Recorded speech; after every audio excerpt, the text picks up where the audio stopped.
उनका दर चूमने का सिला मिल गया, उनका दर चूमने का सिला मिल गया। सर उठाया तो मुझको खुदा मिल गया। असियों का बड़ा मर्तबा मिल गया। हस्र में दामने मुस्तफा मिल गया। अल्लाहुम्मा सय्यदना व अला आलि सय्यदिना। যখন জনম তুমি নিয়েছিলে ভবে, তুমি মাত্র কেঁদেছিলে, হেসেছিল সবে। এমন জীবন হবে করিতে গঠন, মরণে হাসিবে তুমি, কাঁদিবে ভুবন। আল্লাহুম্মা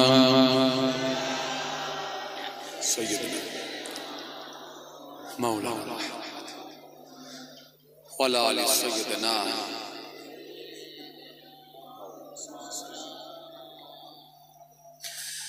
নূরে হক মোজা ওলি এসে মা আমিনার কোলে, 12 রবিউল আউয়ালে। জোরে হবে না?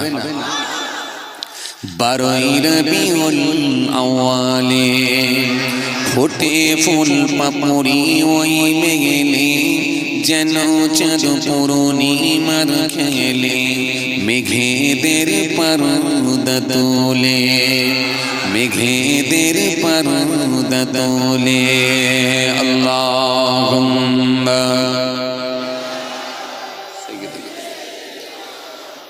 মাওলানা ওয়ালা আলি সাইয়্যিদিনা।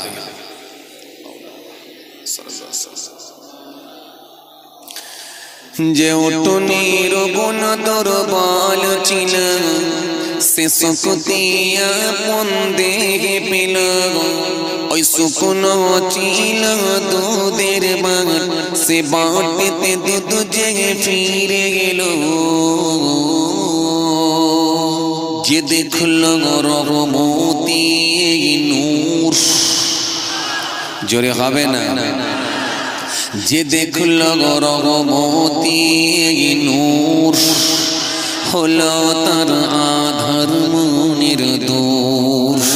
কি শক্তি নূরের ফুলে, কি শক্তি নূরের ফুলে। নূরে হক মুজাসসাম বলে, এসে মা আমিনার কোলে, 12 রবিউল আউয়ালে, 12 রবিউল আউয়ালে ফোটে ফুল পাপড়ি ওই মেঘেলে, যেন চাঁদ পূর্ণিমার খেলে, মেঘেদের পর্দা তোলে, মেঘেদের পর্দা তোলে। আল্লাহুম্মা সাইয়্যিদনা মাওলানা মুহাম্মদ ওয়ালা আলি সাইয়্যিদিনা।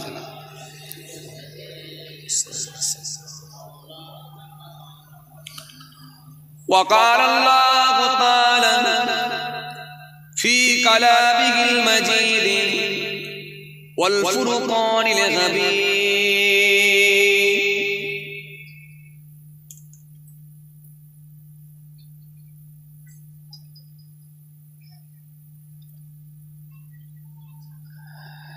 كيف تكفرون بالله وكنتم أمواتا فأحياكم ثم يميتكم ثم يحييكم ثم إليه ترجعون।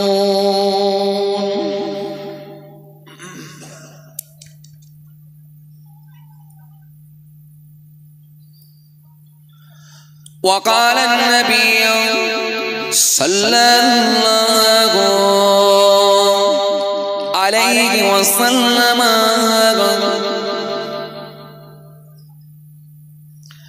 عن أبي هريرة رضي الله تعالى عنه قال سمعت رسول الله صلى الله عليه وسلم يقول حق المسلم على المسلم خمس رد السلام وإعادة المريض واتباع الجنائز وإجابة الدعوات وتسمية العاطف إلى آخر الحديث أو كما قال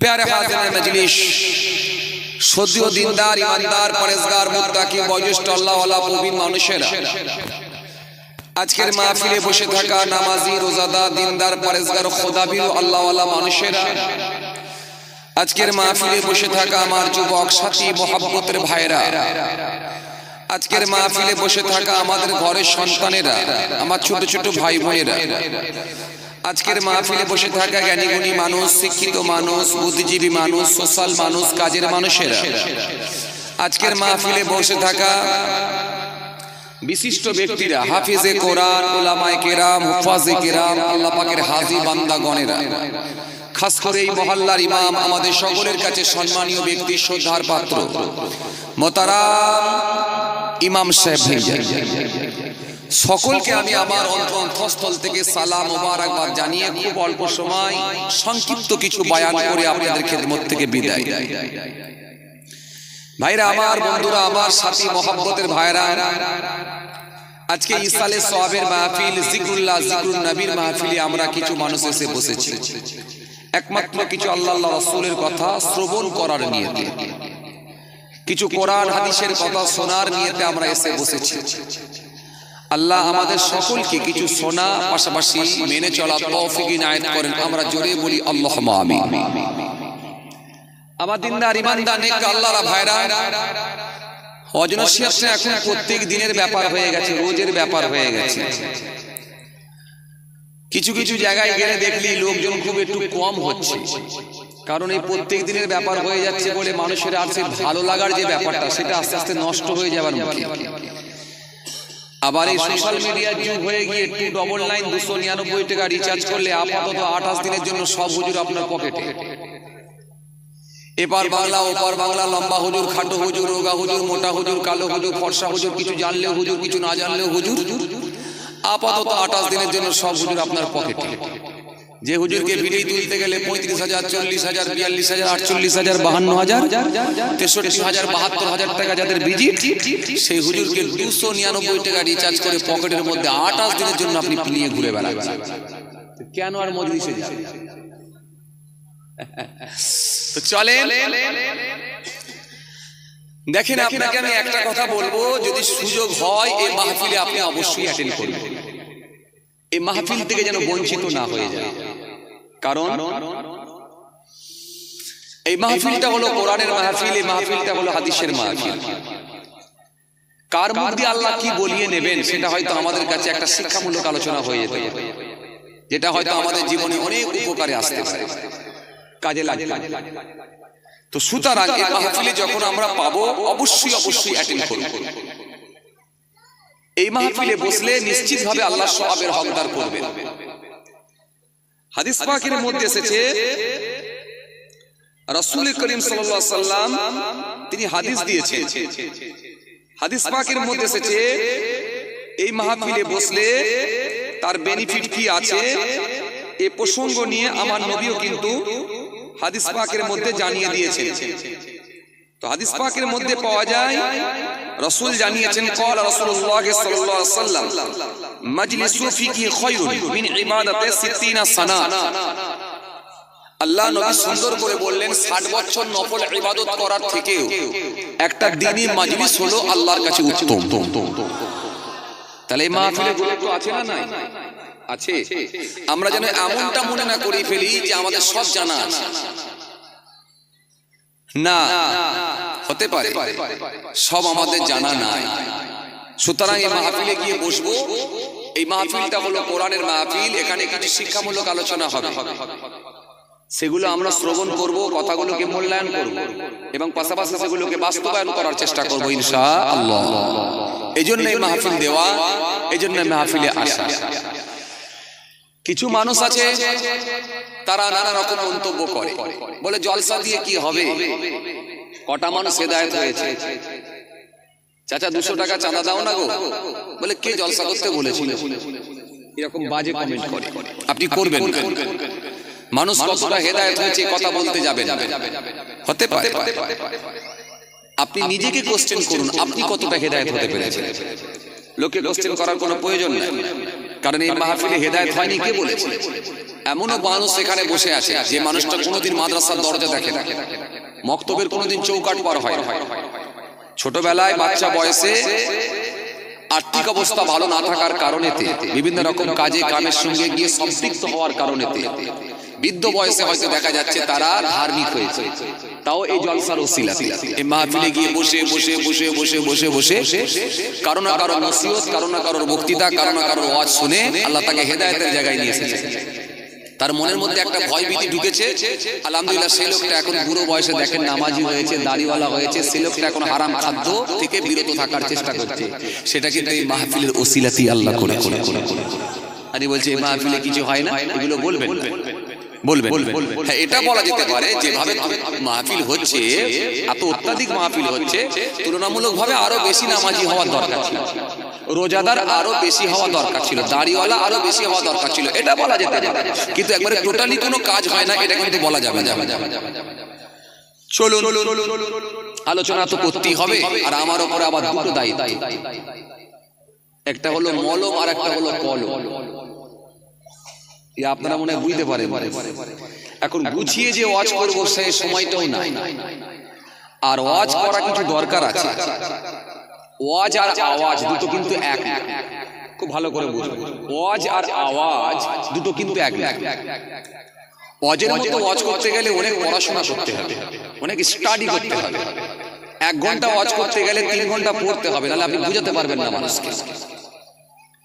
আর যদি আওয়াজ মেরে দেওয়া হয় তাহলে কোনো ব্যাপারই না।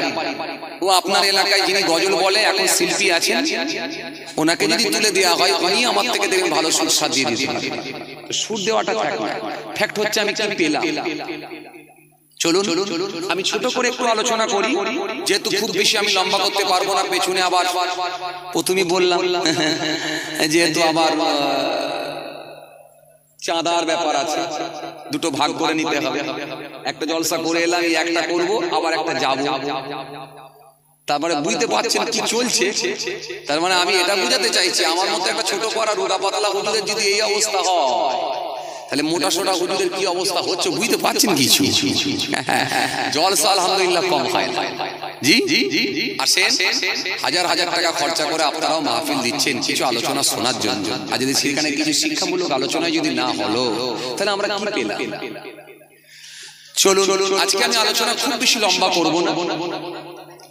কোরআনে কারীম থেকে একটি আয়াত কারিমা তেলাওয়াত করেছি, পাশাপাশি রাসূলুল্লাহ সাল্লাল্লাহু আলাইহি ওয়াসাল্লাম থেকে ধার করে কালেকশন করে একটা হাদিস পাক আমি তেলাওয়াত করেছি।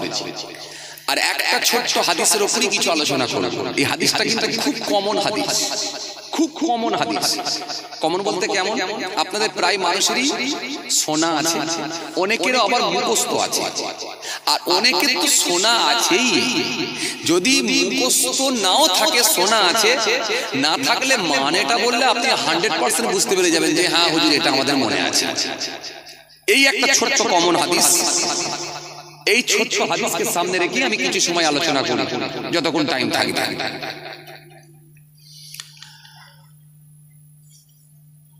এই হাদিসটার মধ্যে রাসূল করিম সাল্লাল্লাহু আলাইহি ওয়াসাল্লাম 5টা কথা বলেছেন। কটা কথা? 5টা কথা। এই হাদিসটা হযরতে আবু হুরায়রা রাদিয়াল্লাহু তাআলা আনহু থেকে বর্ণিত হাদিস। পুরুষদের মধ্যে সবথেকে বেশি যিনি হাদিস বর্ণনা করেছেন তিনি হলেন হযরতে আবু হুরায়রা রাদিয়াল্লাহু তাআলা আনহু। পুরুষদের মধ্যে সবথেকে বেশি হাদিস বর্ণনা করেছেন। আর মহিলাদের মধ্যে সবথেকে বেশি যিনি হাদিস বর্ণনা করেছেন তিনি হলেন হযরতে আম্মা জান আয়েশা সিদ্দিকা রাদিয়াল্লাহু তাআলা আনহা। 2210 মহিলাদের মধ্যে সবথেকে বেশি হাদিস বর্ণনা করেছেন। আর পুরুষদের মধ্যে করেছেন হযরতে আবু হুরায়রা। এবার এখানে একটুখানি বলে দিই, এই আবু হুরায়রা নাম কোথা থেকে এলো? ওনার কিন্তু আসলে জন্মের পরেই যে নাম দেওয়া হয় সে নাম কিন্তু আবু হুরায়রা না। ওনার নাম ছিল আব্দুর রহমান, আব্দুস সামদ। তিনি বিড়ালের বাচ্চাকে, বিল্লির বাচ্চাকে বড় পছন্দ করতেন। অনেকে যেমন যেমন পাখি পছন্দ করে, কি করে না, একটু কথাবার্তা বলে। বাড়িতে অনেকে টিয়া পাখি পোষে, অনেকে অন্যান্য পাখিও পোষে, অনেকে মুরগির বাচ্চা পছন্দ করে, অনেকে খরগোশ পছন্দ করে, অনেকে পায়রা পছন্দ করে, কবুতর, পায়রা পছন্দ করে। যেমন আমি একটু পায়রা পছন্দ করি, আমি একটু পায়রা পছন্দ করি। তো এই কথা প্রসঙ্গে বলতে গিয়ে বলে ফেলছি। তো এক ইউটিউবার ভাই, আমি নামটা বলছি না, তিনি আমাকে 4টে পায়রা দিয়েছিলেন। তো সেই পায়রাকে নিয়ে গিয়ে বাড়িতে বড় কষ্ট করে আমি বাড়িতে তাকে রেখেছিলাম। আমি নিজে অনেক দূর থেকে তার জন্য গম কিনে নিয়ে আসতাম। কথা বুঝতে পারছেন? সেই পায়রা, তার জন্য আমি আলাদা খাঁচা বানালাম, তার জন্য আলাদা থাকার জায়গা করলাম। সেই পায়রা এখন বড় হয়ে গিয়ে, সেই পায়রা, বাচ্চা পায়রা বড় হয়ে গিয়ে এখন নিজে নিজে উঠতে শিখে গেছে। অলরেডি ও বাইরে যায়, ঘুরে ঘাড়ে আবার এসে তার বাসা চিনে গেছে, সে এসে বসবাস, আবার সেই জায়গায় এসে বসবাস করে, বাচ্চাও হয়েছে। তার মানে আমি পায়রাটা পছন্দ করি না, বোঝানোর জন্য বললাম। তো এইরকম অনেকে আছে যে কেউ পাখি পছন্দ করে, কেউ পায়রা পছন্দ করে, কেউ খরগোশ পছন্দ করে। হযরতে আবু হুরায়রা রাদিয়াল্লাহু তাআলা আনহু তিনি বিড়ালের বাচ্চা পছন্দ করতেন, বিল্লি। একদিন জামার আস্তিনে করে একটা বিড়ালের বাচ্চাকে নিয়ে রাসূলুল্লাহ সাল্লাল্লাহু আলাইহি ওয়াসাল্লামের দরবারে গেলেন।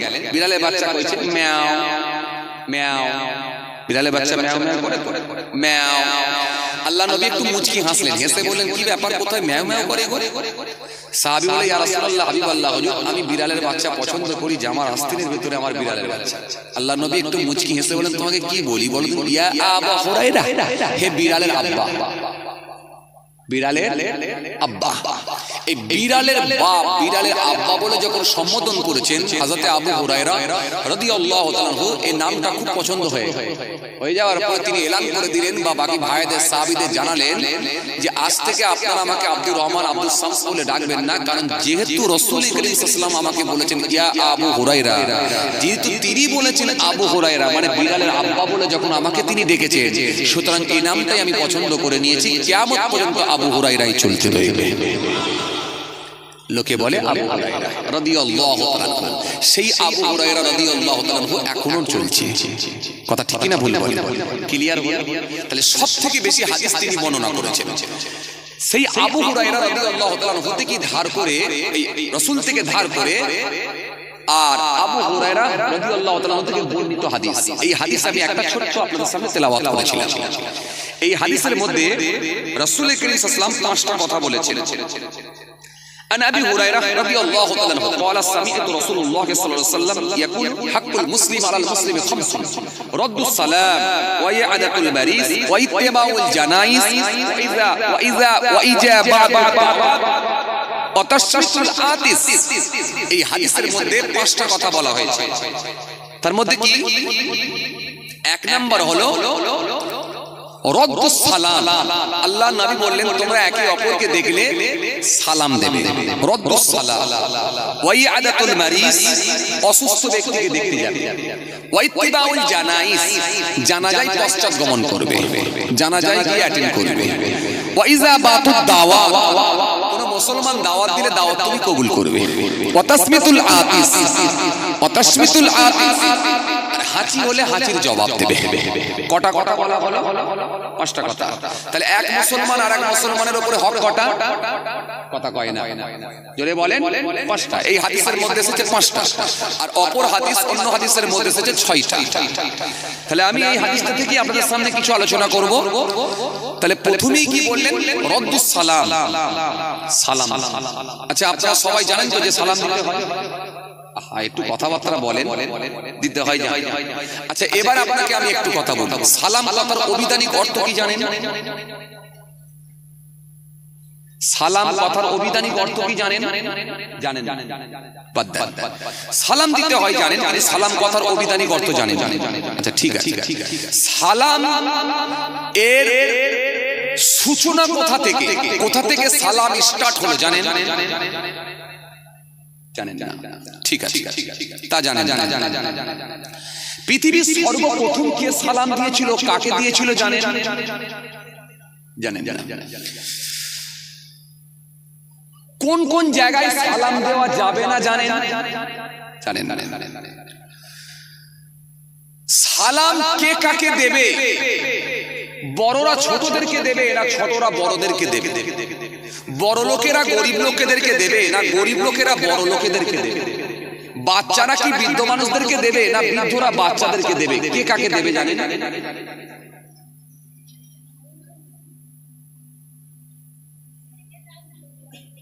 একটু আমার দিকে তাকাবেন। জানেন? সালাম জ্যান্ত মানুষদের জন্য না মৃত মানুষদের জন্য? বলেন, কথা বলেন। জ্যান্ত মানুষের জন্য। তার মানে কবরস্থানে গিয়ে কোনোদিন আপনারা সালাম দেন? এই তো বললেন জ্যান্ত মানুষদের জন্য। ওটা সালাম আলাদা, এটা সালাম আলাদা। তাহলে এই সালামটা যদি জানেন তাহলে ওই সালামটা কেমন জানেন? মানে হুজুর ওই ইমাম সাহেবের পেছনে দিয়ে একবার চালিয়ে দিয়ে। ঠিক আছে, চলে। আচ্ছা, এরপরে আবার বলি, তাহলে সালাম জ্যান্ত মানুষদের জন্য মৃত মানুষদের জন্য সালাম। জ্যান্ত মানুষদের জন্য কেমন সালাম, মৃত মানুষদের জন্য কেমন সালাম? ধরুন আলহামদুলিল্লাহ, আল্লাহ কাউকে রাসূলুল্লাহর দরবারে নিয়ে গেলেন, মদিনা শরীফে গেলেন, যখন নবীর দরবারে গিয়ে নবীর সামনে গিয়ে যখন সালাম দেবেন, এই সালাম কেমন হবে জানেন? কথা কয় জানেন? সাহাবায়ে কেরামদের জন্য কেমন সালাম হবে জানেন? আমার দিকে তাকান, নাহলে বুঝতে পারবেন না বাবাজি। জানেন? কোন কোন জায়গায় সালাম দেওয়া যাবে না জানেন? তাহলে একটা সালাম, ভালো করে শোনেন, সালাম দাও বলে দিয়ে যদি চলে যাওয়া হয়, এটা আপনারা বলবেন সবাই জানি, কিন্তু সালাম কথার অভিধানিক অর্থ কি যদি জিজ্ঞাসা করা হয় তখন বলছেন জানি না। সালাম কোথা থেকে এসেছে তখন বলছি জানি না। সালাম কে প্রথমে দিয়েছিল, কাকে দিয়েছিল তা বলছেন জানি না। নবীর জন্য কেমন সালাম, সাহাবাদের জন্য কেমন সালাম তা বলছেন জানি না। জ্যান্ত মানুষদের জন্য যদি এই সালাম হয় তো মৃত মানুষদের জন্য কেমন সালাম তখন বলছে জানি না। সালাম কোন কোন জায়গায় দেওয়া যাবে না, নিষিদ্ধ, দিলে মাকরুহ হয় তা বলছেন জানি না। সালাম কে কাকে আগে দেবে? ধনী লোকেরা কি গরিবদেরকে আগে দেবে না গরিবরা বড় লোকেদেরকে আগে দেবে? বাচ্চারা কি বৃদ্ধ মানুষদেরকে আগে দেবে না বৃদ্ধরা বাচ্চাদেরকে আগে দেবে? কে কাকে আগে দেবে তখন বলছেন জানি না। তাহলে একটা সালামকে নিয়ে যদি খুলাসা করা হয় বা সেটাকে যদি পয়েন্ট করে করে আলোচনা করা হয়, তাহলে কতগুলো পয়েন্ট বেরোচ্ছে বুঝতে পারছেন? আমার কথা কি বুঝতে পারছেন বাবাজি? আমার কথা বুঝতে পারছেন? হ্যাঁ,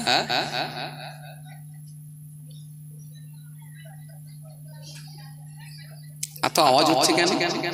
খানা দিচ্ছে নাকি এদিকে?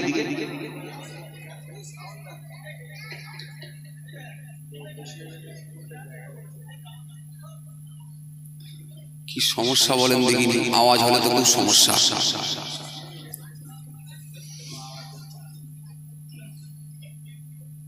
বক্সে সাউন্ড হচ্ছে না? মাইক ম্যান যদি থাকেন একটু আসেন তো। মাইক ম্যান ভাই, মাইক ম্যান যদি থাকেন একটু আসেন।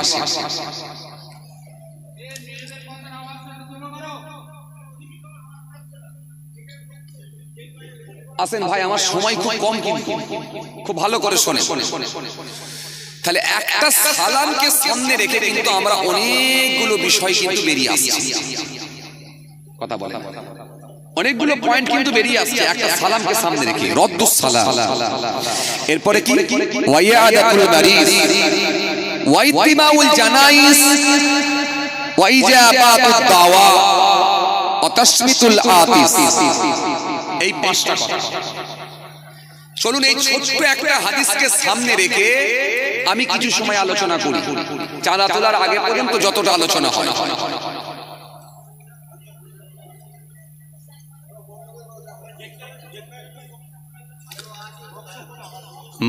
মাইকম্যান ভাই, মাইকম্যান ভাই, আপনি যেখানে থাকেন একটু আসেন, একটু আসেন। মাইকম্যান ভাইকে ডাকছি, আপনি একটু আসেন। ভাই আপনারা শুনতে থাকেন, সময় নষ্ট করে লাভ নাই, আপনারা শুনতে থাকেন ভাই। আসেন। সালাম, সালাম কবে থেকে এসেছে এগুলো জেনে রাখেন। দেখেন,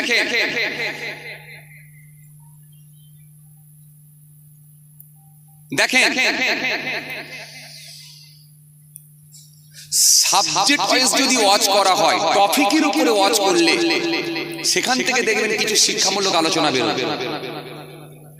নামাজ পড়ো বলে যদি চলে যাওয়া হয়, এটা খুব সহজভাবে বলে দেওয়া যায়, কিন্তু যখন আপনি বলবেন নামাজের কোথা থেকে এর সূচনা, শুরু কবে থেকে হলো, নামাজ কত ছিল, কেমন করে কমানো হলো, নামাজের ফরজ কোনগুলো, নামাজের ওয়াজিব কটা, নামাজের ভঙ্গের কারণ কি কি, নামাজের মাকরুহ কটা, কিয়ামে দাঁড়াতে গেলে কি করতে হবে, রুকুতে গেলে কি করতে হবে, সিজদায় গেলে কি করতে হবে, ডান দিকে সালাম ফেরালে কোন দিকে তাকাতে হবে, কিরাত কেমন করে শুদ্ধভাবে পড়তে হবে, জামাতে নামাজ পড়লে সওয়াব কটা বেশি হবে, একা নামাজ পড়লে সওয়াব কটা কম হবে, যখন কিয়ামে দাঁড়াবেন কাতার কেমন করে মেলাতে হবে, কোন দিকের মিল হবে।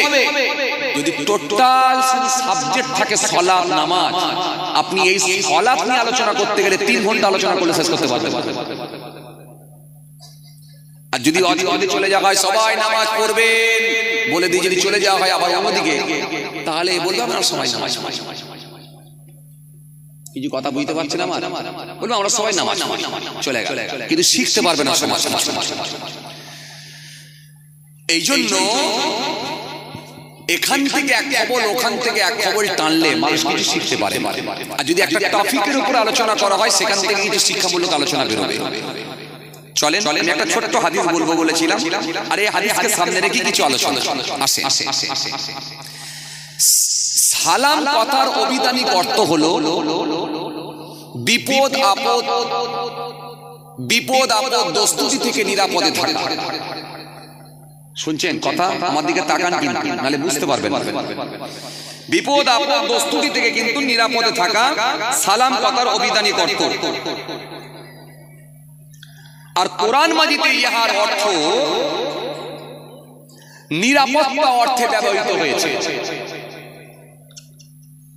কোরআন শরীফের মধ্যে আল্লাহ বলেছেন সালামুন আলাইকুম তিবতুম ফাদখুলুহা খালিদিন। জান্নাতি ব্যক্তি যারা জান্নাতে যাবে, আল্লাহ তাদেরকে সুসংবাদ দেবেন আর বলবেন সালামুন আলাইকুম তিবতুম ফাদখুলুহা খালিদিন। সালামুন আলাইকুম, শান্তি বর্ষিত হোক তোমাদের উপর। সালামুন আলাইকুম তিবতুম, সুখময় হয়, ফাদখুলুহা খালিদিন, তোমরা প্রবেশ করো একেবারে চিরকালের জন্য, চিরস্থায়ীভাবে তোমরা প্রবেশ করো। এখানে এর অর্থ জান্নাতি মানুষদের কি বোঝানো হয়েছে। এবারে আসে সালাম কোথা থেকে এলো। মনে রাখবেন, মানব সভ্যতার সূচনা থেকে, মানব সভ্যতার সূচনা থেকে প্রত্যেকটা জাতির মধ্যে, প্রত্যেকটা কমিউনিটির মধ্যে, প্রত্যেকটা ধর্ম অবলম্বী মানুষের মধ্যে, তাদের মধ্যে কথোপকথন করার পূর্বে কিছু না কিছু তারা ফার্স্ট বাক্য দ্বারা তারা একে অপরের সঙ্গে সম্বোধন করত।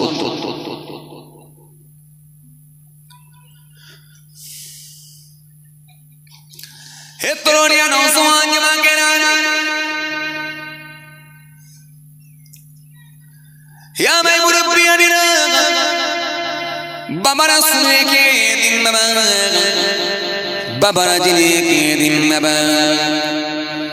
মানব সভ্যতার সূচনা থেকে মানুষ একে অপরের সঙ্গে কথোপকথন করার পূর্বে তারা কিছু না কিছু বাক্য ব্যবহার করত।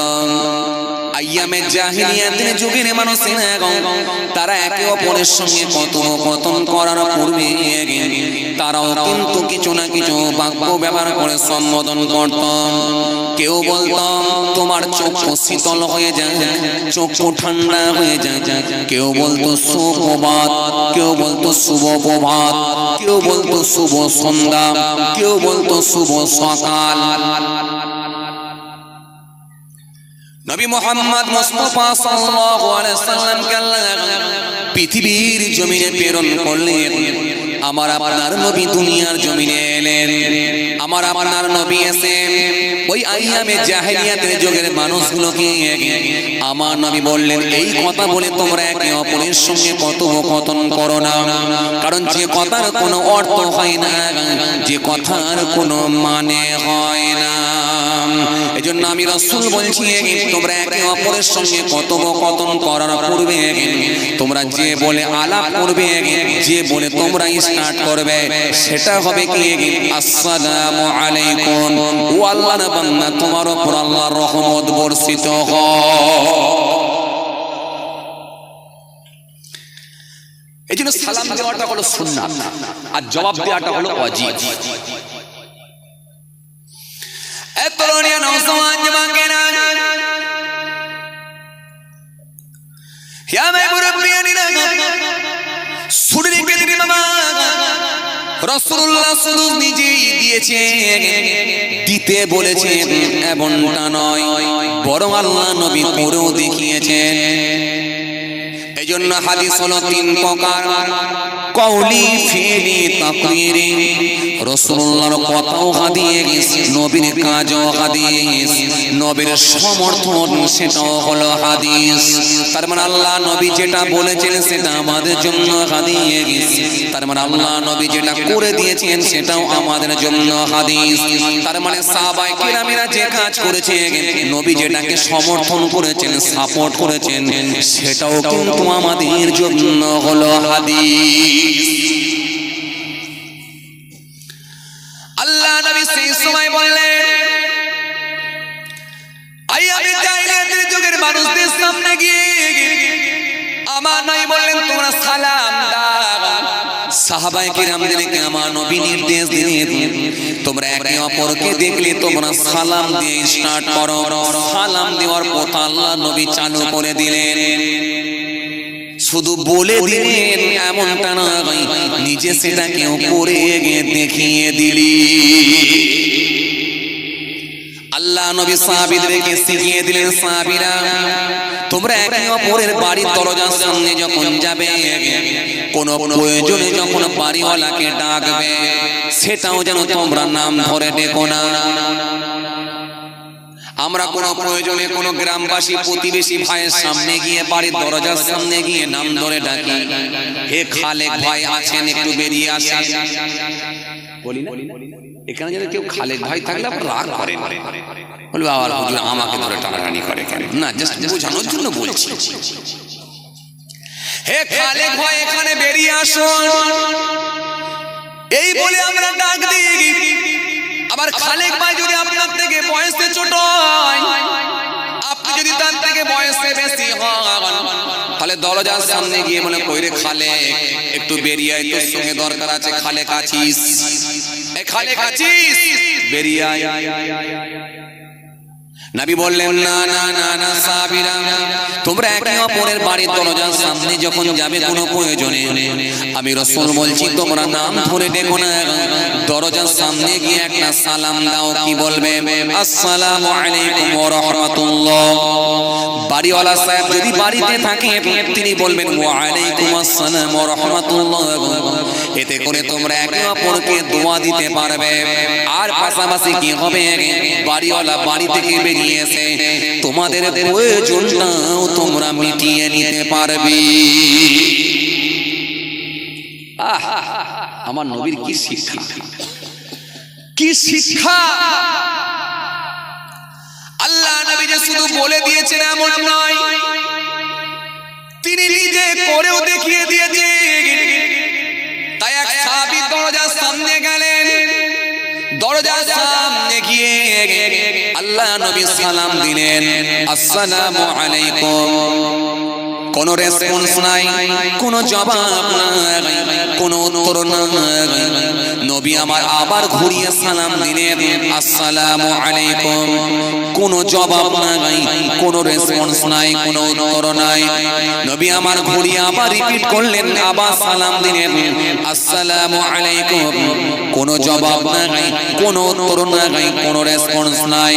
তিনবার যখন দিয়ে দিলেন, আল্লাহ নবী মনে মনে ভাবলেন, সাহাবী মনে হয় বাড়িতে না। সাহাবী মানে বাড়িতে যাই ফিরে চলে যায় বলে আল্লাহ নবী নিজের বাড়ির দিকে ফিরে চলে যাবে। সাহাবীর বাড়িতে না ঢুকে বাড়ির গেট থেকে মুখটা ফিরিয়ে নিয়ে নিজের বাড়ির দিকে চলে যাবে। আল্লাহ নবী যখন ফিরে চলে যাচ্ছেন, অমনি সাহাবী বেরিয়ে চলে এলেন, ছুটে ছুটে গিয়ে আমার রাসূলুল্লাহ সামনে পৌঁছালেন। আল্লাহ নবী সামনে পৌঁছে গিয়ে আল্লাহ নবীর পা দুটো জড়িয়ে ধরতে যান। আল্লাহ নবী সেই সময় বলে, সাহাবী রে তুমি এমন কেন করছো, একবার বলো। সাহাবী বলে, ইয়া রাসূলুল্লাহ ইয়া হাবিবাল্লাহ হুজুর বিয়াদবি মাফ করুন, ক্ষমা করুন হুজুর, আমি ভুল করেছি, অন্যায় করেছি।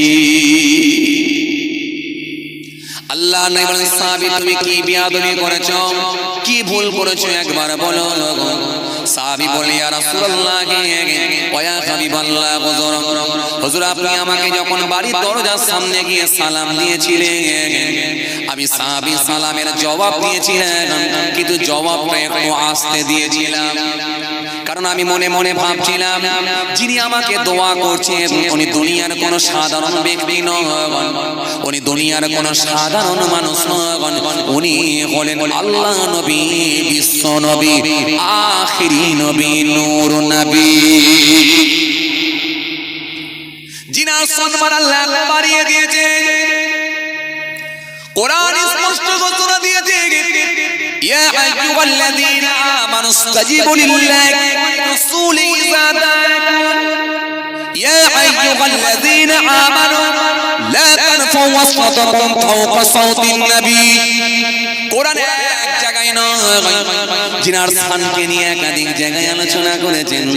সুতরাং সেই হাবিবুল্লাহ আমাকে সালাম দিচ্ছেন মানে দোয়া করছেন, যে নবী আঙ্গুলের ইশারা দিয়ে আকাশের চাঁদ দ্বিখণ্ডিত করে দিতে পারে, যে নবীর জবানের দোয়াতে গাছ সাক্ষ্য দেয় আশহাদু আন্না মুহাম্মাদ রাসূলুল্লাহ বলে সাক্ষ্য দিতে পারে, যে নবীর জবানের দোয়াতে আগুনের মাথা দিয়ে নোকের মাথা দিয়ে ঝর্ণার নাই পানি বার হতে পারে, যে নবীর জবানের দোয়াতে আমার আল্লাহ সব করে দিতে পারে, যে নবীর রাস্তা দিয়ে হাঁটলে এক টুকরা মেঘ মাথার উপরে ছায়া করে করে যায়, যে নবী জমিনের উপর দিয়ে একবার যখন হেঁটে হেঁটে যায় আমার আল্লাহ জমিনকে আগে অর্ডার করে জমিনের নোংরা গুলোকে সব জমিনের নিচে প্রবেশ করার অনুমতি দিয়ে দেয়, নবীর জন্য রাস্তা ক্লিয়ার হয়ে যায়।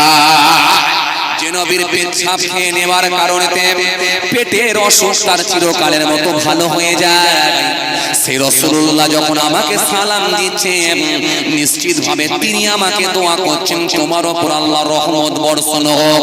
সুতরাং এই দোয়াটা 100% আল্লাহর দরবারে কবুল হবে, এতে কোনো সন্দেহ না। জোরে হবে না, আরো জোরে হয় না। ওয়াল্লাহ নবী বিয়াদবি নেবেন না। আপনি যখন আমাকে একবার সালাম দিলেন আমি সাহাবী সালামের জবাব দিয়েছি, কিন্তু জবাবটা উচ্চ আওয়াজে দিই না, জবাবটা আমি ক্ষীণ স্বরে দিয়েছি, আস্তে করে দিয়েছি, যাতে করে আপনি আরেকবার আমাকে দোয়া করেন। এরপরে আপনি আমাকে আরেকবার সালাম দিলেন মানে আরেকবার দোয়া করলেন, আমি আরেকবার জবাব দিলাম, সেটাও কিন্তু আস্তে করে দিয়েছিলাম, ক্ষীণ স্বরে দিয়েছিলাম। এরপরে আপনি আমাকে আরেকবার দোয়া করলেন, আরেকবার সালাম দিলেন, আমি তখনও আপনার সালামের জবাব দিয়েছিলাম, সেটা কিন্তু আস্তে করে দিয়েছিলাম। তার মানে তিনবার আমি আমার রাসূলুল্লাহর কাছ থেকে দোয়া নিয়ে নিয়েছি। আরো জোরে বলে, আরো জোরে বলে, ওয়াল্লাহ নবী বিয়াদবি নেবেন না। এই তিনবার দেওয়ার পরে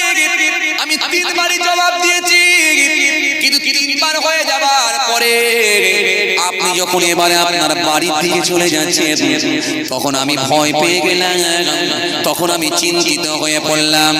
না জানি আমার নবী যদি ব্যথিত হন, না জানি আমার নবী যদি কোনো কষ্ট পেয়ে যান, না জানি যদি আমার নবী আমার জন্য বদদুয়া করে দেন, ধ্বংস আমার জন্য অনিবার্য।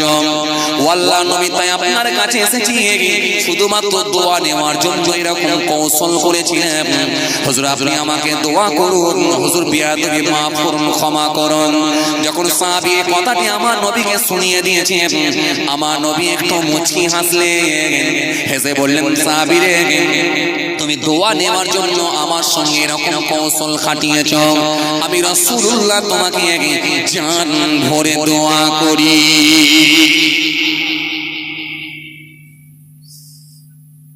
তাহলে আইয়ামে জাহেলিয়াতের যুগে নবী এই সালাম দেওয়ার কথা চালু করে দিয়েছে। বুঝে যাচ্ছে কথা? বুঝে যাচ্ছে? এর পূর্বেও কিন্তু সালাম দেওয়া হতো। এবার আসেন সালামের সূচনা কবে থেকে, সালাম স্টার্ট কবে থেকে, সালাম শুরু কবে থেকে, পৃথিবীর সর্বপ্রথম কে সালাম দিয়েছিল, কাকে দিয়েছে, কাকে দিয়েছে? হাদিস পাকের মধ্যে এসেছে, এই হাদিসটাও হযরতে আবু হুরায়রা রাদিয়াল্লাহু তাআলা আনহু থেকে বর্ণিত একটা হাদিস এসেছে, লম্বা হাদিস, লম্বা হাদিস। عن أبي هريرة رضي الله تعالى قال قال رسول الله صلى الله عليه وسلم خلق الله آدم على صورته طوله 60 ذراعا فلما خلقه قال اذهب فسلم على أولئك نفر وهم نفر من الملائكة جلوس فاستمع ما يحيونك فإنها تحيتك ونحي ذريتك فذهبا فقال السلام عليكم السلام عليكم فقالوا السلام عليك ورحمة الله। এরপরে হাদিসের আরো কিছুটা অংশ বাকি আছে, একটা লম্বা হাদিস। এই হাদিসটাও কিন্তু হযরতে আবু হুরায়রা রাদিয়াল্লাহু তাআলা আনহু থেকে বর্ণিত হাদিস এসেছে। এই হাদিসটাও হযরতে আবু হুরায়রা রাদিয়াল্লাহু তাআলা আনহু থেকে বর্ণিত হাদিস। এই হাদিসের মধ্যে কি আমার রাসূলুল্লাহ বলছেন? আমার রাসূলুল্লাহ বলছেন, আল্লাহ পাক রব্বুল আলামিন সর্বপ্রথম যখন আদম আসলামকে সৃষ্টি করলেন, খুব ভালো করে শুনে, আদম আসলামকে সৃষ্টি করার পর আদম আসলামের আকৃতিতে আল্লাহ রাব্বুল আলামিন বানালেন, 60 হাত লম্বা করলেন। কহা কথা বললাম, কহা 60 হাত লম্বা করার পর আল্লাহ রাব্বুল আলামিন আদম আসলামের মধ্যে যখন রূহ ফুঁকে দিয়েছিলেন, রূহ দেওয়ার পর আদম আসলামকে জিন্দা করার পর আদম আসলামকে আল্লাহ রাব্বুল আলামিন নির্দেশ করলেন, আদম যাও ওই অবস্থানগত ফেরেশতাদেরকে গিয়ে তুমি সালাম দাও। আর ফেরেশতারা কি উত্তর দেয় সেটাকে তুমি শ্রবণ করো, শুনে নাও। কারণ ওই সালাম আর ওই সালামের জবাবটাই তোমার আওলাদদের মধ্যে আমি আল্লাহ কিয়ামত পর্যন্ত চালু রাখব। একটু জোরে হয় না, একটু মন খুলে হয় না? সালাম কোথা থেকে এসেছে বুঝে যাচ্ছে কথা? আমি বাজে কথা বলিনি, আমি বাজে কথা বলিনি। হাদিস এসেছে, হাদিস এসেছে। হাদিসের কিছুটা অংশ আপনাদের সামনে জন্য পড়লাম, অনেক বড় হাদিস, লম্বা হাদিস। এরপরে অনেক লম্বা কথা বলা হয়েছে। তাহলে সালাম কোথা থেকে এলো বোঝা গেল কথা। কিছু মানুষ তারা জানে না, তারা বলে ইসলাম ধর্মটা 3 দিনের ধর্ম, হযরত মুহাম্মদ সাল্লাল্লাহু আলাইহি ওয়াসাল্লাম থেকে ইসলাম ধর্ম এসেছে। কথা কয় না, বলে না? কিছু মানুষ বলে না, তারা বোঝে না, বলে হযরত মুহাম্মদ সাল্লাল্লাহু আলাইহি ওয়াসাল্লাম থেকে ইসলাম এসেছে, মাত্র 1500 বছর আগেকার ধর্ম ইসলাম ধর্ম। আর আমাদের ধর্মটা খুব প্রাচীন ধর্ম দাবি করে না কিছু মানুষ। কিছু মানুষ দাবি করে না আমাদের ধর্ম হলো খুব প্রাচীন ধর্ম, আমাদের ধর্ম খুব পুরাতন ধর্ম, হাজার হাজার বছর আগে থেকে এসেছে। কিন্তু ওরা জানে না ইসলাম ধর্ম মানব জাতির সূচনা থেকে আল্লাহ রাব্বুল আলামিন ইসলাম ধর্মকে কবুল করে নিয়েছে। বাবা আদম আসলাম থেকে সালাম এসেছে। আজ কোথায় শুধু বাবা আদম আসলাম থেকে ইসলাম আসেনি, ইসলাম এসেছে বাবা আদম আসলামকে আল্লাহ পাঠাবার আরো আগে। আপনি যদি কিতাব দেখেন অবাক হয়ে যাবেন। হযরত আদম আসলামকে আল্লাহ সৃষ্টি করার 2000 বছর পূর্বে আল্লাহ ফেরেশতাদেরকে কাবা বাইতুল্লাহ নির্মাণ করার অর্ডার দিয়ে দিয়েছিলেন। যে কাবা ঘর আজও আছে মক্কা শরীফ। তাহলে হযরতে আদম আসলাম আসার আরো 2000 বছর আগে কাবা ঘর তৈরি করা হয়েছিল। তাহলে ইসলাম ধর্ম কি 3 দিন আগে এসেছে বলে মনে হয়? 3 দিন আগে এসেছে মনে হয়? কথা পার না কেন? 3 দিন আগে। বরং এটা বলতে পারেন কি আল্লাহ রাব্বুল আলামিন যুগে যুগে নবী রাসূলদেরকে আল্লাহ পাঠিয়েছিলেন। নবী রাসূলদেরকে আল্লাহ যুগে যুগে পাঠিয়েছিলেন। জি, নবী আম্বিয়া সালামদেরকে আল্লাহ রাব্বুল আলামিন পৃথিবীতে পাঠিয়েছিলেন। আর নবী আম্বিয়া সালামরা এসেছিলেন দ্বীনের প্রচার প্রসার করেছিলেন। আর শেষ নবী হযরত মুহাম্মদ সাল্লাল্লাহু আলাইহি ওয়াসাল্লামকে আল্লাহ পাঠিয়েছিলেন। মুহাম্মদ সাল্লাল্লাহু আলাইহি ওয়াসাল্লাম এসে তিনি একেবারে বিদায় হজেতে তিনি পুরো ফায়সালা করে দিলেন যে আজ থেকে ঘোষণা দিয়ে যাচ্ছি দ্বীনকে আমার আল্লাহ আমার ওসিলাতে পরিপূর্ণ করে নিয়েছে। আরো জোরে বলেন, কিয়ামত পর্যন্ত সংশোধন হবে না আর সংযোজনও হবে না। কেউ কিছু ভেতরেও দিতে পারবে না, বাইরেও পার করতে পারবে না, প্লাস মাইনাস কাট ছাটার হবে না। কিয়ামত পর্যন্ত আল্লাহ রাব্বুল আলামিন এই ইসলামকে কবুল করে নিয়েছেন। আমি নবী মুহাম্মদ সাল্লাল্লাহু আলাইহি ওয়াসাল্লাম আমার ওসিলাতে আল্লাহ কবুল করে নিয়েছেন। তাহলে হযরত মুহাম্মদ সাল্লাল্লাহু আলাইহি ওয়াসাল্লাম থেকে সে ফাইনাল হয়ে গেছে। এরপর আর কিছু প্লাস মাইনাস হবার কোনো সুযোগ নাই। যেমন কোরআন শরীফে আপনি যদি দেখেন মদ সম্পর্কে আল্লাহ রাব্বুল আলামিন কম বেশি প্রায় 3 থেকে 4টে আয়াত দিয়েছেন। ধাপে ধাপে আল্লাহ হারাম করেছেন। শেষে যে আয়াতটা দিয়েছেন সেটা একবারে হারামের আয়াত। তার আগে বলেছিলেন মদ তোমাদের জন্য উপকারে আসতে পারে না, এটা খুব একটা উপকার নাই বরং ক্ষতির দিকটাই বেশি। এইভাবে আল্লাহ রাব্বুল আলামিন মানুষকে একটু সাবধানতা করার জন্য আয়াত দিয়েছেন। কিন্তু এটা পরিস্থিতির পরিপ্রেক্ষিতে আল্লাহ দিয়েছেন। আর শেষে হযরত মুহাম্মদ সাল্লাল্লাহু আলাইহি ওয়াসাল্লামকে দিয়ে আল্লাহ জানিয়ে দিয়েছেন, কোরআনে যে আয়াত দিয়ে দিলেন, দিয়ে বললেন এটা একেবারে হারাম। ইন্নামাল খামরু ওয়াল মাইসিরু ওয়াল আনসাব ওয়াল আজলাম রিজসুম মিন আমালিশ শাইতান। তাহলে হযরত মুহাম্মদ সাল্লাল্লাহু আলাইহি ওয়াসাল্লাম থেকে আল্লাহ রাব্বুল আলামিন ইসলাম ধর্মকে পরিপূর্ণ করে দিয়েছেন, কমপ্লিট। ইসলাম কমপ্লিট। এর কেউ বাড়বেও না কমবেও না, সংশোধন সংযোজন আর হবে না, প্লাস মাইনাস আর হবে না, যেহেতু কিয়ামত পর্যন্ত আল্লাহ রাব্বুল আলামিন দ্বীনকে কমপ্লিট করে দিয়েছেন। তাহলে ইসলাম কিন্তু হযরত মুহাম্মদ সাল্লাল্লাহু আলাইহি ওয়াসাল্লাম থেকে আসেনি, বরং ইসলাম এসেছে বাবা আদম আসলাম থেকে, বরং তারও পূর্বে থেকে আল্লাহ রাব্বুল আলামিন কবুল করে নিয়েছেন ইসলাম ধর্মকে। কথা ক্লিয়ার? এবার আসে, তাহলে এবারে আদম আসলামকে আল্লাহ রাব্বুল আলামিন কি বললেন? যাও অবস্থানরত ফেরেশতাদেরকে গিয়ে সালাম দাও। মনে আছে তো আপনাদের? যেখানে ছেলেরা মনে আছে তো? আসেন আমি একটা একটা করে ক্লিয়ার করব, কিন্তু খুব খেয়াল করেন। হে তরুণীরা নওজওয়ান যুবকেরা, হে আমার মুরব্বিয়ারা, বাবারা শুনেকে দিন, বাবারা জেনে দিন না। আল্লাহ রাব্বুল আলামিন সেই সময় বললেন যাও হে আদম যাও, ওই অবস্থানরত ফেরেশতাদেরকে গিয়ে তুমি সালাম দাও।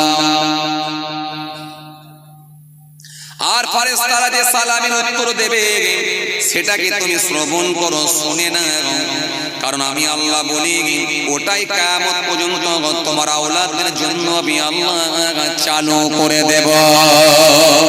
হযরত আদম আসলাম সেই সময় গেলেন, সেই সময় গিয়ে অবস্থানরত ফেরেশতাদেরকে সালাম দিলেন, দিয়ে বললেন কি বললেন? আসসালামু আলাইকুম ওয়া রাহমাতুল্লাহ। যখনই তিনি বলেন আসসালামু আলাইকুম ওয়া রাহমাতুল্লাহ, ফেরেশতারা উত্তর দিলেন ওয়া আলাইকুম আসসালাম ওয়া রাহমাতুল্লাহি ওয়া বারাকাতুহু ওয়া রাহমাতুল্লাহ। এজন্য হাদিস পাকের মধ্যে এসেছে এই ওয়া রাহমাতুল্লাহ কথাটা বৃদ্ধি পেয়েছে, বাড়িয়ে দেওয়া হয়েছে। আর এই জন্য আমার আল্লাহ এত খুশি হয়ে গেছেন, এত রাজি হয়ে গেছেন, জান্নাতি বান্দাদেরকে আমার আল্লাহ 60 হাত লম্বা করে জান্নাতের মধ্যে প্রবেশ করার অনুমতি দিয়ে দেবে।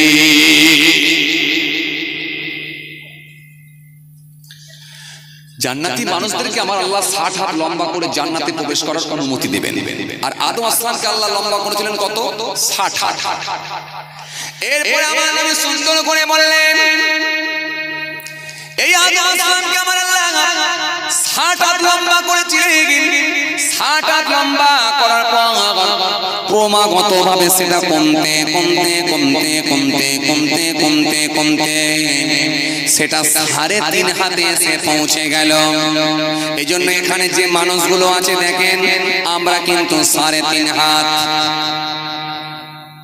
ঠিক তো? ঠিক তো? ওই ভাইকে যদি জিজ্ঞাসা করা হয় আপনি ক হাত, উনি বলবেন 3.5 হাত। আরে বাচ্চাটা তাহলে ক হাত হবে?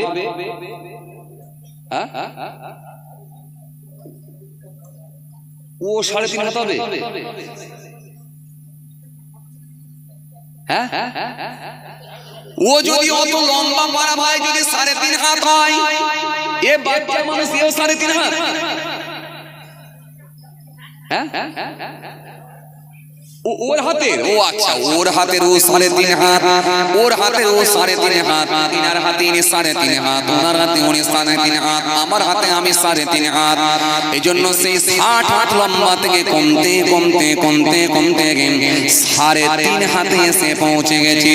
আগামীতে আমার আল্লাহ এর থেকে কমাবে নাকি আমি জানি না, তবে আমার রাসূলুল্লাহ সুন্দর করে বললেন এই ও রাহমাতুল্লাহ কথাটা বাড়িয়ে দেওয়ার জন্য আমার আল্লাহ জান্নাতি ব্যক্তিগুলোকে যখন জান্নাতে দেবে 60 হাত লম্বা করিয়ে জান্নাতের মধ্যে প্রবেশ করার অনুমতি দিয়ে দেবে। কথা বুঝতে পারছেন বাবাজি? তাহলে সালাম কোথা থেকে এলো বোঝা গেল। আইয়ামে জাহেলিয়াতের যুগে কি ছিল বোঝা গেল। কথা বলে বোঝা গেল। সালাম কথার অভিধানিক বোঝা গেল। বোঝা গেছে? এবারে কোন কোন জায়গায় সালাম দেওয়া নিষিদ্ধ, কোন কোন জায়গায় সালাম দেওয়া নিষিদ্ধ, সালাম কে কাকে আগে দেবে জানেন? ধনী লোকেরা কি গরিবদেরকে আগে সালাম দেবে, না গরিবরা ধনী লোকেদেরকে আগে সালাম দেবে? কে কাকে আগে দেবে? চাচা, কে কাকে আগে দেবে?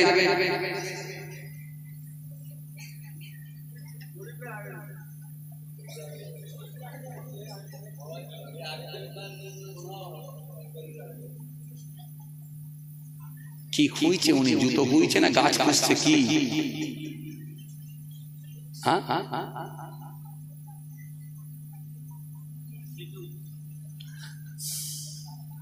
এখন কে কাকে আগে সালাম দেবে? ধনী লোকেরা গরিবদেরকে আগে দেবে, না গরিব লোকেরা বড় লোকেদেরকে আগে দেবে? বাচ্চারা বড়দেরকে আগে দেবে, না বড়রা বাচ্চাদেরকে আগে দেবে? ছোট মানুষেরা কি বড় মানুষদেরকে আগে দেবে, না বড় মানুষেরা কি ছোট মানুষদেরকে আগে দেবে? কে কাকে আগে সালাম দেবে এটাও জানা আমাদের দরকার আছে। দরকার আছে? মনে করুন একটা জায়গায় মুসলমানও আছে, গায়ের কমও আছে, সেখানে আপনি কি বলে সালাম দেবেন এটাও জানা দরকার আছে। মনে করুন আপনি সালাম দেবেন, কোন কোন জায়গায় সালাম দেওয়া নিষিদ্ধ, সালাম দেওয়া জায়েজ তো দূরের কথা, সুন্নাত হওয়া তো দূরের কথা, বরং এমন কিছু জায়গা আছে যেখানে সালাম দিলে মাকরুহ হয়। কোথায় সালাম দিলে মাকরুহ হয় জানা আছে?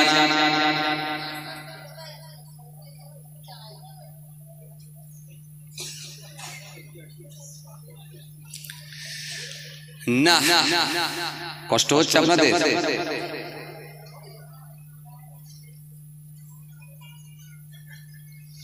মেয়েদের প্যান্ডেল এত কাছে করে, 13.5 কিলোমিটার দূরে করা দরকার।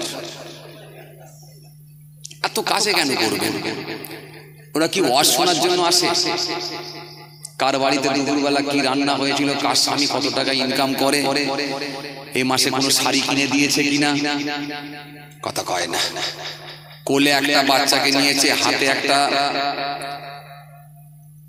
দুধের হাঁড়ি নিয়েছে কিংবা ফিটার নিয়েছে, ঘাড়ে একটা বালিশ নিয়েছে, বগলে একটা পাটি নিয়েছে, এ কি আর ওয়াজ শোনা হয়? শুধু পরিবেশ নষ্ট হয়ে যায়। এর সব সময় প্যান্ডেল দূরে করবে, যা পারে করুক বাবা, ওর ভিতরে থাক। কথা বুঝছেন? ও চেঁচিয়ে মেচিয়ে যা মারপিট না লেগে যায়, খালি দেখবে ব্যাস, আর কোনো সমস্যা নেই, যেখানে খুশি খুশি আসেন। ভাইরা আমার, বন্ধুরা আমার, সাথী মহব্বতের ভাইরা, কটা বললাম বলেন দেখিনি, আর কতগুলো বাকি রইল মনে আছে আপনাদের? সালাম কথার অভিধানিক অর্থ হয়ে গেছে। আইয়ামে জাহেলিয়াতের যুগে কি বলতো সেটা হয়ে গেছে। নবী কেমন করে সালাম দেওয়ার প্রথা চালু করেছিলেন জানা আছে, হয়ে গেছে। সর্বপ্রথম কে সালাম দিয়েছিল, কাকে দিয়েছিল, এটাও হয়ে গেছে। কোন কোন জায়গায় সালাম দেওয়া নিষিদ্ধ এটা হয়নি না, এটা হয়নি, তাই তো? এটা হয়নি। নবী পাক সাল্লামের দরবারে গেলে কেমন সালাম হবে এটা হয়নি। সাহাবাদেরকে কেমন করে সালাম দেবে এটা হয়নি। মৃত ব্যক্তিদের জন্য সালাম কেমন হবে এটা হয়নি। কোন মুসলমান আর গায়ের কম এক জায়গায় জমায়েত থাকলে সেখানে গিয়ে কি সালাম দেবে সেটা মনে হয়নি। কোন কোন জায়গায় সালাম দেওয়া নিষিদ্ধ এটাও মনে হয়নি। তো অনেক বাকি এখন। ও আল্লাহ, না আর আগানো যাবে না। কেন বলেন দেখিনি, কেন বলেন দেখিনি, বলেন বলেন কেন বলেন দেখিনি, কেন বলেন দেখিনি? ঠিক ধরেছি। আচ্ছা, এর মাঝখানে একটা বলতে বলতে চলে এসেছিলাম, সেটা কি বলেন দেখিনি, যে কে কাকে আগে সালাম দেবে। কেন কিছু কিছু বড় লোকেরা আছে দেখবেন, ওরা সব সময় দেখবেন শুধু অপেক্ষায় থাকে যে গরিব লোকেরা আগে সালাম দেবে, তাই না? আছে না? না কথা বলেন। আবার কিছু কিছু বড় লোকেদের সামনে গিয়ে যদি বলে আসসালামু আলাইকুম, তুমি মনে করছো ও ইঞ্জিন ভ্যানের চালক, ও সালামের জবাব আমাকে দিতে হবে। বল কি হয়েছে বল। আছে না, এ লোকও আছে দেখবে সালামের জবাবটা পর্যন্ত দেয়। আবার কিছু কিছু মানুষ আছে দেখবেন সালামের উত্তর দিতে চায় না। আবার কে সালাম দেবে এই চিন্তা করতে করতে পার হয়ে যায়। এই যাচ্ছে বক্সারে আর ও যাচ্ছে ক্যালিভারি। কে ব্রেক মারবে, কে সালাম মারবে। আসসালামু আলাইকুম রাহমাতুল্লাহি বারাকাত, এ গোমার দিকে কাত, ও মথুরাপুরের দিকে নিপাত। এতেই কথা হয়ে গেল ভাই। আলুর বীজ খুব একটা ভালো হয়নি এবারে, অবস্থা খুব খারাপ, সব আলুর সাইজ ক্যাট হয়ে গেছে।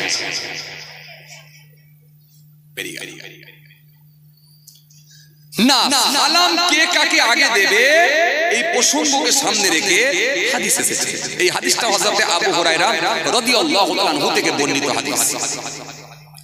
عن ابي هريره رضي الله تعالى عنه قال قال رسول الله صلى الله عليه وسلم يسلم الصغير على الكبير والمرء على القائد والقليل على الكثير। এই হাদিসের মধ্যে রাসূল করিম সাল্লাল্লাহু আলাইহি ওয়াসাল্লাম জানিয়েছেন কে কাকে আগে সালাম দেবে। আপনারা বলেন তো কে কাকে আগে দেবে? কথা কয় না। চাচা বলছে বয়স্করা বাচ্চাদেরকে দেবে, আপনারা বলেন কে কাকে আগে দেবে? ভাই বলছে বাচ্চারা আগে দেবে।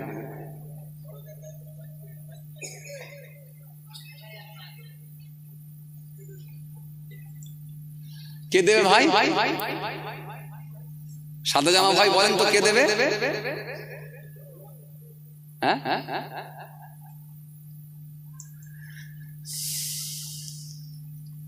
চল চল আর বাড়িয়ে লাভ নাই, কথা বুঝতে পারছি।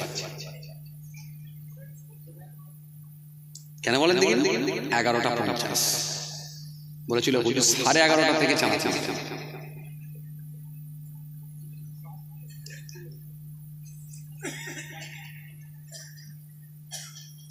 11:50, তাই তো? 11:50 তো?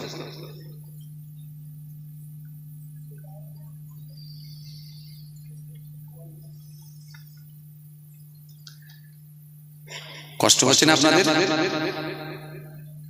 সামনে দু চারটে চাচা বলছেন না না, পেছন দিকে ভাই কষ্ট হচ্ছে আপনাদের, হয় না? তাহলে একবার তাকবীর দেন, নারে তাকবীর। একটু সবাই মিলে দেন নারে তাকবীর, আর একটু জোরে দেন নারে তাকবীর। আজকে গরুর গোশ ভালোই হয়েছিল বলে। আচ্ছা, পেছন দিকের ভাইরা কি রোজা ছিলেন নাকি? ওদের টেম্পারেচার কম কেন? একটু সময় মিলে দেন নারে তাকবীর। আহা, পেছন দিকের ভাইরা দেন নারে তাকবীর। আচ্ছা, 10-15 মিনিট হলে আপনারা থাকবেন তো নাকি? জোরে বলেন থাকবেন, একটু ভরসা দেন থাকবেন, একটু আওয়াজ দেন থাকবেন। যা থাকবেন না হাত তুলুন।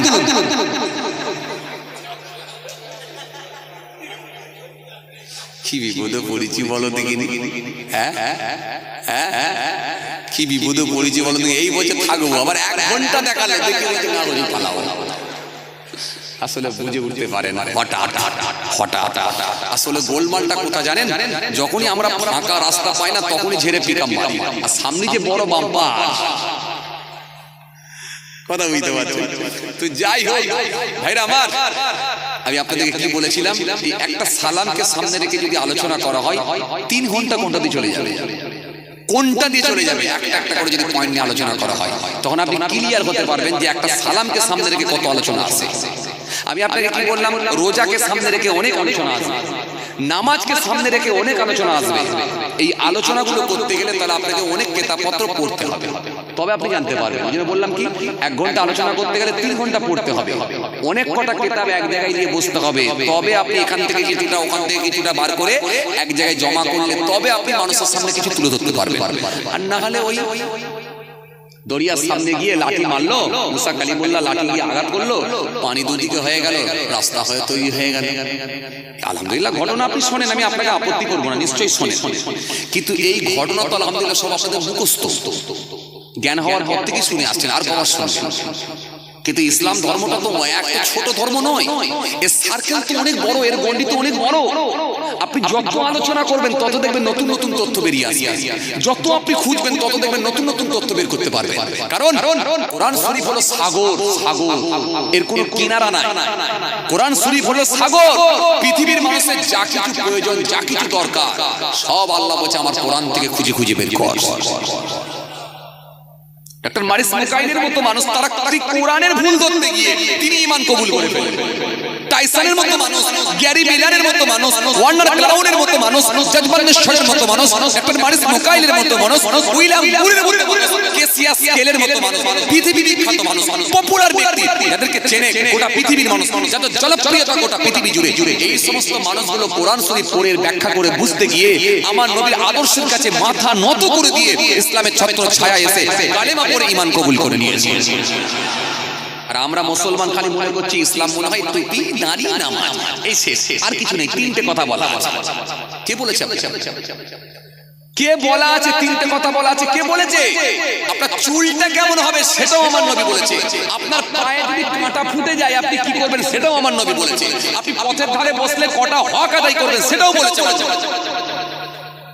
চলুন, অনেক কথা বেরিয়ে চলে আসবে, কথা বলতে গেলে অনেক কথা চলে আসবে, আর সময় নেব না। আলহামদুলিল্লাহ আল্লাহ নিয়ে এলে ফের করে আলোচনা হবে ইনশাআল্লাহ। যাই হোক, কারণ খুব বেশি সময় নাই। কারণ আরে আমাকে নিয়েছে শুধু চা তোলার জন্য, আমি একটু ভালোবেসে আপনাদেরকে ওয়াচ করেছি। অ্যাকচুয়ালি আমাকে ওয়াচ করার জন্য নয়, জিজ্ঞেস করে দেখেন, আমাকে বলেছে বুঝি চাঁদাটা ভালো করে তুলতে হবে। এই লোক কি বলবো সাজান ভাই, দেখেন চাঁদা কিন্তু হুজুর ভালো করে তুলতে হবে, মানে অ্যাকচুয়ালি চাঁদা, তবু আমি ভালোবেসে আপনাদেরকে কিছুটা দিয়ে গেলাম, কথা বুঝতে পারছেন? তো এ ক্লিয়ার করতে গেলে চলে। যাই হোক, আপনারা দোয়া করবেন। তাই 11:30 থেকে চা তুলতে বলেছে সাহেব ভাই, দেখেন 11:30, 12টা বেজে গেল, কথা বুঝতে পারছেন? তো যাই হোক আলহামদুলিল্লাহ আপনারা অনেক সময় দিয়েছেন, আল্লাহ আল্লাহ কবুল করেন, আল্লাহ কবুল করেন। আবার আল্লাহ যদি কোনোদিন সুযোগ করে দেয় ইনশাআল্লাহ আলোচনা হবে। সকলে আমার জন্য দোয়া করেন, আমিও আপনাদের জন্য দোয়া করি। আমি আপনাদেরকে কি বোঝাতে চাইলাম, তাহলে আমরা যদি টপিকের উপরে আলোচনা করি কিছু শিক্ষামূলক আলোচনা খুঁজে পাবো সেখান থেকে, যদি টপিকের উপরে কিছু আলোচনা আমরা শুনি। কি হয় বলেন দেখে নিয়ে এই বললে অনেক বেড়ে যাবে, কিন্তু চাঁদুলা কমে যাবে, কিন্তু মোটামুটি আমাকে একটার মধ্যে ছেড়ে দিতেই হবে, কথা বুঝতে পারছি না। কারণ 12টা বেজে গেছে।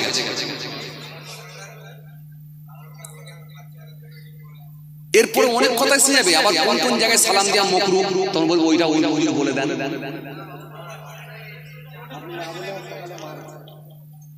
আচ্ছা, এই এতগুলো পয়েন্ট যেগুলো বাকি আছে এর মধ্যে থেকে কোনটা শুনবেন?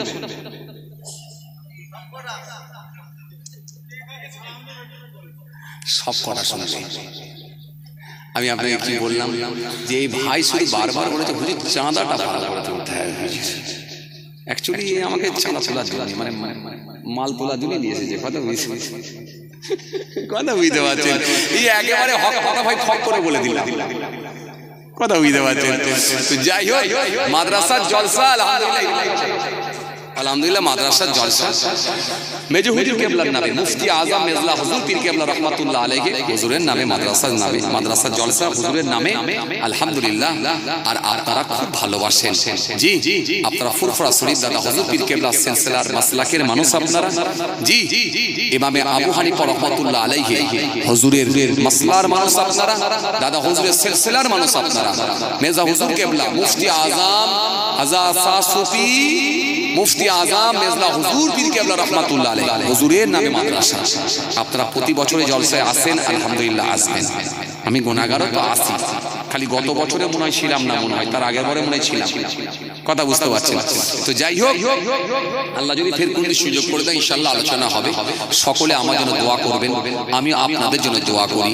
আসেন, এই জলসায় আপনারা চাঁদা দেন আমি জানি, দেন আমি জানি, কিন্তু কে দেবে, আগে কে দেবে, দেবেন তো জানি, কিন্তু আগে কে দেবেন?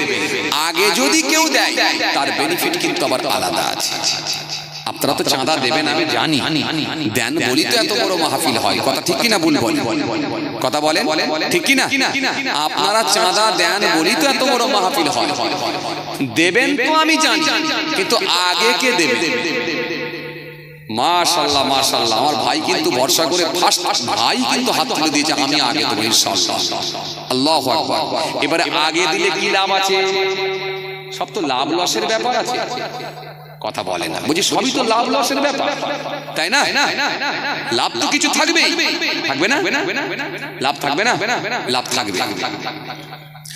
একটা হাদিস এসেছে হযরত আবু হুরায়রা রাদিয়াল্লাহু তাআলা আনহু থেকে বর্ণিত হাদিস। এটা হলো আবু হুরায়রা রাদিয়াল্লাহু তাআলা আনহু থেকে বর্ণিত হাদিস। এই হাদিসের মধ্যে রাসূল করিম সাল্লাল্লাহু আলাইহি ওয়াসাল্লাম বলেছেন, আস্তে আস্তে আস্তে আস্তে আস্তে আস্তে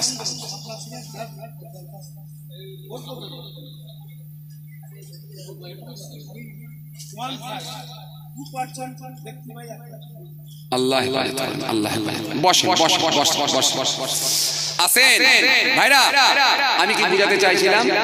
বসেন আস্তে আস্তে, এই ধরেলেন বসেন বসেন বসেন। আল্লাহ আল্লাহ ওয়ালাইকুম আসসালাম। আমি বসেন, সালামের জন্য 1000 টাকা পুরস্কার, আর আমি মেসাকের জন্য আল্লাহকে চিনেছি, শুধু মেসাকের। আলহামদুলিল্লাহ আলহামদুলিল্লাহ। আর আপনার সালামের জন্য আপনার 1000 টাকা পুরস্কার দিলাম। সালাম যে বৃদ্ধি আমি পেরেছি তার জন্য আপনি 1000 টাকা দিলেন।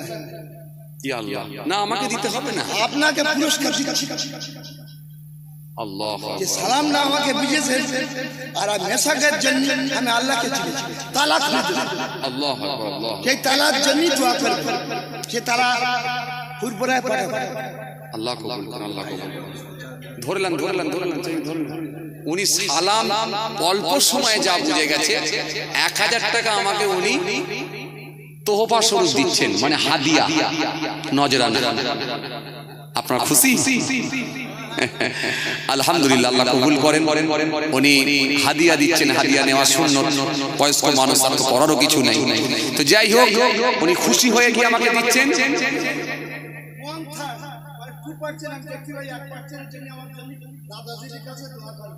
দোয়া করছি আল্লাহ তিনাকে সিফায়ে আসিলা আল্লাহ কবুল করুন, আল্লাহ কবুল করুন, আল্লাহ কবুল করুন। হ্যাঁ হ্যাঁ মাশাআল্লাহ আলহামদুলিল্লাহ। একটু তাকবীর দেন, নারায়ে তাকবীর। আরো জোরে দেন নারায়ে তাকবীর, আরো জোরে দেন নারায়ে তাকবীর। আল্লাহ তিনাকে হেফাজত করেন, আল্লাহ দৃষ্টি শক্তি ফিরিয়ে দেন, আল্লাহ তিনাকে দৃষ্টি শক্তি ফিরিয়ে দেন, আল্লাহ তিনার শরীরকে সুস্থ রাখেন। আমরা জোরে বলি আল্লাহুম্মা আমিন। মাশাআল্লাহ মাশাআল্লাহ। আসেন, আমি কি বুঝাতে চাইছিলাম যে আগে কে দেবে? আগে যদি দেয়, মানে ওখানে যেমন সালাম আগে কে দেবে, এখানে এই চাঁদা টাকা আগে কে দেবে? এই আগে যদি কে দেয় তার বেনিফিট কি আছে? এটা একটা হাদিস এসেছে, এই হাদিসটাও আমার এই মোবাইলের মধ্যে লোড করা আছে। এটা হযরত আবু হুরায়রা রাদিয়াল্লাহু তাআলা আনহু থেকে বর্ণিত হাদিস। ভালো করে শুনলেন, এই হাদিসের মধ্যে রাসূল করিম সাল্লাল্লাহু আলাইহি ওয়াসাল্লাম বলেছেন, কাউকে যদি নেক কাজের দিকে আহ্বান করা হয়, নেক কাজের দিকে ইনভাইট করা হয়, নেক কাজের দিকে যদি ডাকা হয়, তার ডাকে সাড়া দানকারী যে পরিমাণ সওয়াব পাবে, যিনি ডেকে তিনাকে ওই রাস্তা দেখিয়ে দেবেন, মহান আল্লাহ খুশি হয়ে গিয়ে তাকে ডবল সওয়াবের হকদার করে দেবে। জোরে বলবেন না, আরো জোরে বলবেন না। তার মানে ধরে নেন আপনি আপনার বন্ধুর সঙ্গে একটা সময় লটারির টিকিট কেটেছেন, এখন আপনি আলহামদুলিল্লাহ নামাজি হয়ে গেছেন, আর বন্ধুকে বলে বুঝিয়ে ওর ব্রেনটাকে ওয়াশ করে ওকেও যদি মসজিদে ঢুকিয়ে দিতে পারেন, বন্ধু যে পরিমাণ সওয়াব পাবে, আল্লাহ খুশি হয়ে গিয়ে আপনাকে কিন্তু ডবল সওয়াবের হকদার করবে। এখন প্রশ্ন আসবে, হুজুর তাহলে আমাকে ডবল কেন? ওকে কি আল্লাহ দেবে না? ওরটা কেটে নিয়ে আমাকে দেয়া হবে না, ওরটা কাটা হবে না? ও যতটা পানেওয়ালা, যতটা পাওনাদার, যতটা ওর প্রাপ্য, আল্লাহ ততটাই ওকে দেবে। আর আপনাকে আল্লাহ ডবল দেবে, এই জন্য দেবে যে আপনার নিজের একটা দেবে, আর ওকে আপনি ভালোবেসে ব্রেনটাকে ওয়াশ করে আপনি নেক রাস্তা দেখিয়ে দিয়েছেন বলে আল্লাহ খুশি হয়ে গিয়ে আল্লাহ আপনাকে আর একটা খুশি হয়ে দেবে এক্সট্রা। তার মানে আজকেও একটা নেক কাজের দিকে আপনারা আগাচ্ছেন। এই প্রথমে যদি কেউ দেয়, তার দেখা দেখি যত মানুষ দেবে, ওই এক নম্বরের ব্যক্তিটাকে আল্লাহ রাজি হলে তত ডবল সওয়াবের হকদার করে দিতে পারে। এবারে আপনারা বলেন, প্রথমে এই মাহফিলে বসে এই মাদ্রাসার জলসায় আগামী বছরে সর্বপ্রথম কে দেবেন ৫,০০০ টাকা এক নম্বরে? বলেন দেখি কি আছে। মাশাআল্লাহ। ওই ভাই আপনার ছেলে উনি? আচ্ছা, ইনি দিচ্ছে, আবার ইনিও দিচ্ছে। লেখেন না, দুটি লেখেন না, দুটি এক নম্বরে থাকবে, যেহেতু একই আর টাকার অঙ্ক এক, দুটি এক নম্বরে থাকবে। মাশাআল্লাহ মাশাআল্লাহ। আমি একেবারে প্রথমেই পেয়েছি দুইজনকে। এক নম্বরে কি ভাই আপনার নাম?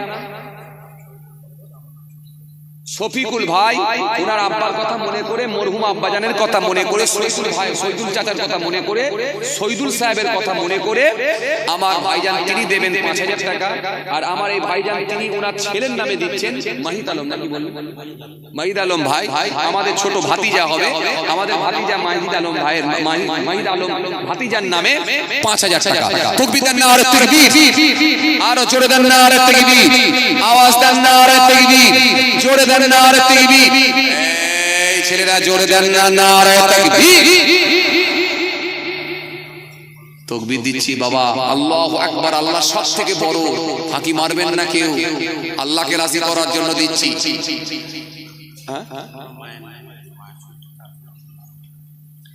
ওনার মা আবার অসুস্থ অবস্থায় আছেন, ওনার মায়ের কথা মনে করে আল্লাহ মায়ের সুস্থতার জন্য উনি ফের দিচ্ছেন আরো ১,০০০ টাকা, মোট ৬,০০০ টাকা। তাকবীর দেন, নারে তাকবীর, আরো জোরে দেন না, নারে তাকবীর, আওয়াজ দেন না, নারে তাকবীর, জোরে দেন না, নারে তাকবীর। মাশাআল্লাহ, আল্লাহুম্মা আমিন। ও রব্বুল আলামিন, আল্লাহ পাক আপনার বান্দারা থাকতে না পেরে আল্লাহ ৫,০০০ করে দান দেবেন বলে ওয়াদা দিয়েছেন। আল্লাহ ইনাদের দানগুলোকে কবুল করে নিন, রুজিতে বরকত দিন, হালাল মালেতে বরকত দিন। ময় মুরব্বি, দাদু, নানা, নানি, আম্মা, মা যারা কবরে, তাদের কবরগুলোকে নূরানুর দিয়ে ভরিয়ে দিন, আমিন। মুহাম্মদ রাসূলুল্লাহ। হ্যাঁ, তুমি এবার খুলে লাও, আমি তো চাঁদা তুলছি, ইয়ার তুলে কি হবে? কি হবে? হ্যাঁ, খুলে লাও। চাঁদা ছেড়ে লাভ নাই, আবার অন্য জায়গার লোক দেখে ফেলছে, দেখে ফেলে বলছে ওফ কি বলো করবে, ব্যাটো করবে। কি বলছে?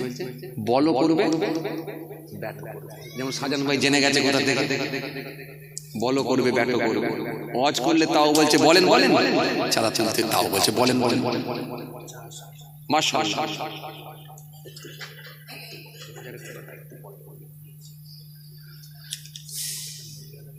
বলবো দুটো পেয়েছি, একজন ৫,০০০, একজন ৬,০০০। ৩ নম্বরে কে আছেন বাবাজি আমার ভাইরা? আর একবার এরই ভেতর থেকে আর একজন কেউ বলবেন ৫,০০০। কত টাকা, কত পয়সা, কত দিকে চলে যায়। দেখেন মাশাআল্লাহ মাশাআল্লাহ, আমাদের হলদে জামা ভাই, মাফলাডালা ভাই, তিনিও দেবেন বলেছেন ৫,০০০ টাকা। আল্লাহ পকেট করে দেবেন না কোনো দিনের জন্য ফাঁকা। তাকবীর দিয়ে একবার দেখান বাবা, নারায়ে তাকবীর, আরো জোরে দেন নারায়ে তাকবীর, আরো জোরে দেন নারায়ে তাকবীর, আরো জোরে দেন নারায়ে তাকবীর। আল্লাহুম্মা আমিন। আল্লাহ আমার ভাইজানের দানকে আপনি কবুল করে নিন, রুজিতে বরকত দিন, হালাল মালেতে বরকত দিন। ময় বলবি দাদু নানা নানি যারা কবরে, তাদের কবরগুলোকে নূর দিয়ে ভরিয়ে দিন। কাল কিয়ামতের ময়দানে রাসূলুল্লাহর শাফাআত নসিব করে দিন, আমিন। লা ইলাহা ইল্লাল্লাহ মুহাম্মাদুর রাসূলুল্লাহ। কোনটা? এটা আলাদা। সাইম দফাদার ভাই, উনি ওনার ছেলের কথা মনে করে ছেলের নামে, ও মাশাআল্লাহ মাশাআল্লাহ, আল্লাহ 2 দিন হয়েছে ছেলে হয়েছে, মাশাআল্লাহ মাশাআল্লাহ। 5,000 টাকাও দিয়েছে। এই তো আবার আগে বললে মিষ্টির দরকার হয়ে যেত। মাশাআল্লাহ মাশাআল্লাহ মাশাআল্লাহ। নতুন মেহমান আমাদের সামনে এসেছে, আল্লাহ দুটো মেয়ের কোলে ছেলে হয়েছে, আলহামদুলিল্লাহ। আল্লাহ ছেলের হায়াত কিসমত দারাজ করেন, বড় হলে আল্লাহ হেফাজত করেন, আলেমে হাক্কানি করেন, দ্বীনের খেদমত করার তৌফিক দেন। আমরা জোরে বলি আল্লাহুম্মা আমিন। আল্লাহ আলেমে হাক্কানি করেন, হাফেজে কোরআন করেন, আল্লাহ বাপ মার জন্য উপকারে আনেন। আমরা জোরে বলি আল্লাহুম্মা আমিন। মা বোন বেটি খালা নানি আমার ভাইদেরকে খাতা পেন নিয়ে পাঠাচ্ছি এক্ষুনি। মা বোন বেটি খালা নানি আমার ভাইরা চলে যাচ্ছে এক্ষুনি। আপনারাও যে যেমন করে পারবেন দান দেবেন তক্ষুনি। ও খালা শোনেন, আজকে রাতের বেলা আমার ভাইরা যাচ্ছে আজকে, আর আমার ভাইদেরকে ফিরিয়ে দেবেন না।